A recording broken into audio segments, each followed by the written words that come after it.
بسم اللہ الرحمن الرحیم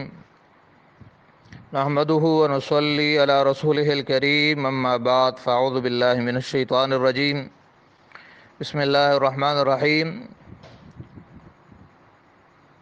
قابل احترام سامعات، آج کے سبق میں نماز توڑ دینے والی چیزوں کے بیان میں مسئلہ نمبر 11 سے 18 تک پڑھیں گے۔ مسئلہ نمبر 11 ہے کوئی میٹھی چیز کھائی پھر کلی کر کے نماز پڑھنے لگی، یعنی کسی نے میٹھی چیز کھائی پھر اس کے بعد منہ دھویا اور پھر نماز پڑھنے لگی، لیکن منہ میں اس کا مزہ کچھ باقی ہے اور تھوک کے ساتھ حلق میں جاتا ہے تو نماز صحیح ہے، نماز نہیں ٹوٹے گی۔ مسئلہ نمبر 12، نماز میں کوئی خوشخبری سنی اور اس پر الحمدللہ کہہ دیا، یا کسی کی موت کی خبر سنی اور اس پر انا للہ و انا الیہ راجعون پڑھا تو نماز جاتی رہی، اس کو دوبارہ پڑھے گی۔ مسئلہ نمبر 13، کوئی لڑکا وغیرہ گر پڑا، یعنی یہ نماز میں کھڑی ہے اور اس کے سامنے کوئی بچہ وغیرہ گر پڑا اور اس کے گرتے وقت اس نے بسم اللہ کہہ دیا تو نماز جاتی رہی۔ مسئلہ نمبر 14، نماز میں بچے نے آ کر دودھ پی لیا تو نماز جاتی رہی، البتہ اگر دودھ نہیں نکلا، صرف اس نے منہ رکھا لیکن دودھ نہیں پیا تو نماز نہیں گئی، نماز ٹھیک ہے۔ مسئلہ نمبر 15، اللہ اکبر کہتے وقت اللہ کے الف کو بڑھا دیا اور یوں کہا اللہ اکبر، یا اللہ اکبر کہا، یعنی الف کے مد کو بڑھا دیا اکبر میں الف کو بڑھا دیا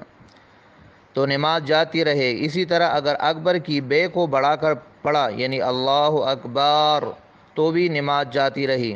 صحیح تلفظ ہے اللہ اکبر، اللہ اکبر، اس طرح پڑھنا چاہیے۔ مسئلہ نمبر 16، کسی خط یا کسی کتاب پر نظر پڑی اور اس کو اپنی زبان سے نہیں پڑھا لیکن دل میں مطلب سمجھ گئی تو نماز نہیں ٹوٹی۔ کسی خط یا کسی کتاب پہ نظر پڑی، اس کو زبان سے تو نہیں پڑھا لیکن دل میں مطلب سمجھ گئی تو نماز نہیں ٹوٹے گی، البتہ اگر زبان سے پڑھ لے گی تو نماز جاتی رہے گی۔ مسئلہ نمبر 17، نمازی کے سامنے سے اگر کوئی چلا جائے، مثلا کتا، بلی، بکری وغیرہ، یا کوئی جانور نکل جائے یا کوئی انسان اس کے سامنے سے نکلے اور چلا جائے تو نماز نہیں ٹوٹے گی، لیکن سامنے سے آنے والا انسان گناہگار ہوگا، اس لیے ایسی جگہ نماز پڑھنا چاہیے جہاں سے کوئی نہ نکلے۔ اگر ایسی جگہ نہ ملے تو پھر سامنے کوئی لکڑی گاڑ لے، جس کو سترا کہتے ہیں، سترا، اور جو کم سے کم 1 ہاتھ لمبی اور 1 انگل موٹی ہو، اس لکڑی کے پاس کڑی ہو جائے، اس کو بالکل ناک کے سامنے نہ رکھے بلکہ دانی یا بائیں آنکھ کے سامنے رکھے۔ اگر کوئی لکڑی نہ گاڑے تو اتنی ہی اونچی، یعنی 1 ہاتھ لمبی اور 1 انگل موٹی کوئی چیز سامنے رکھ لے وے تو بھی اب سامنے سے جانا درست ہوگا، گناہ نہ ہوگا۔ مسئلہ نمبر 18، کسی ضرورت کی وجہ سے اگر قبلے کی طرف سے 1 قدم آگے بڑھ گئی یا 1 قدم پیچھے ہٹ آئی لیکن سینہ قبلے کی طرف سے نہیں پھرا تو نماز درست ہو گئی۔ یعنی کوئی نماز پڑھ رہی ہے، نماز میں 1 قدم آگے بڑھ گئی یا 1 قدم پیچھے ہٹ آئی کسی ضرورت کی وجہ سے تو نماز درست ہے، لیکن اگر سجدے کی جگہ سے آگے بڑھ جائے گی تو نماز نہ ہوگی، یعنی اتنی اگر وہ چلی جائے 3-4 قدم